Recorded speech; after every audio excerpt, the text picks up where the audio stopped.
அனைவருக்கும் வணக்கம். மனித வாழ்க்கையில கணவன் மனைவிக்குள்ளாக சண்டை சச்சரவுகள் நிறைய இருக்கிற சூழல்ல அதற்கு விடை சொல்லுகிற மாதிரி ஒரு அற்புதமான பாட்டு. ஐங்குறு நூறுல அன்னாய் வாழி பத்து அன்னாய் வாழி வேண்டனை நம்படப்பை தேன்மயங்கு பாலினம் இனிய அவர் நாட்டு உவளை கூவல் கீழ் மானூன் நெஞ்சிய கழிலி நீரே. என்ன செய்தி? தலைவனோடு தலைவி உடன்போக்கு சென்று வருகிறாள்.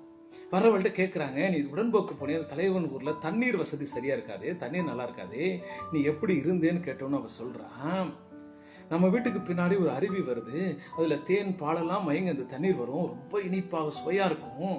ஆனா அதை விட தலைவன் நாட்டுல இந்த குப்பைகள் சருகுகள்லாம் நிறைந்திருக்கிற ஒரு சின்ன குட்டை மாதிரி இருக்கும். அப்பதான் ஒரு மான் வந்து தண்ணி குடிச்சிட்டு போயிருக்கும், அந்த தண்ணீர் இனிமையானதுங்கிறார். இப்படி இனியதை தேட்டு பெறுகிற தலைவர்களும் இருந்ததால் தான் வாழ்க்கை சுகமாக இருந்தது. நாமும் இனிமையை தேடி வாழ்வை சுகமாக்குவோம்.